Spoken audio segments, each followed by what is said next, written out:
The American Red Cross is set up in Kankakee, doing everything they can to help folks that have been displaced because of these tornadoes. Connie Esparza joins us this morning from the American Red Cross. Connie, wonderful to see you. First of all, thank you to you and your teams. You guys are doing tremendous work.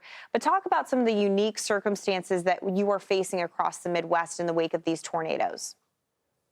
Good morning, Britta and Melanie. Thank you so much. We've seen it all here in our region. We've gone from every season, and unfortunately, some of those episodes have really impacted. And first and foremost, our hearts go out to everyone who's been impacted by tornadoes, whether in Illinois or any other state that's facing that situation.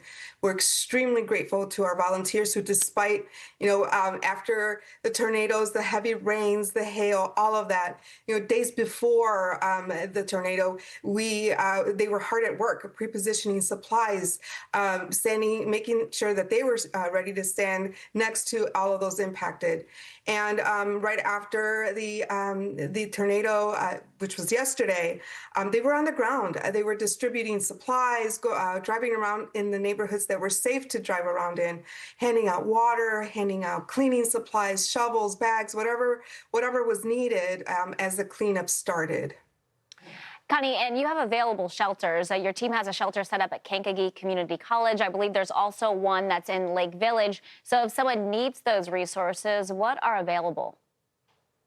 Immediately after any type of disaster emergency, we want to ensure that people have a safe place to go, and we strongly encourage anyone who just needs a break from maybe the cleaning to come to our shelter. And like you mentioned, Kankakee Community College, we're offering a place to lay down if that's what's needed. But we have meals, we have resources, access to our mental health, spiritual care, health services volunteers who, if you've lost medications, if you just need someone to talk to after the devastating loss, that the shelter is a place to connect with those resources.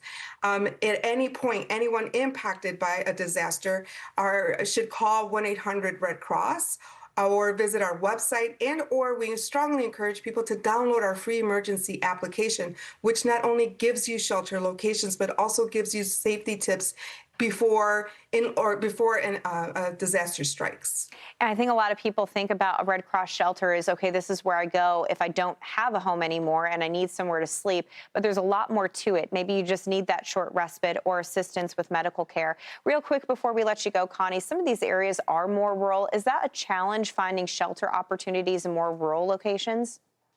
We're so fortunate to count on, the community who rallies immediately after or even before to say, how can we help? And we were very fortunate in that, in this instance, we knocked on the door and it was wide open for us and the community.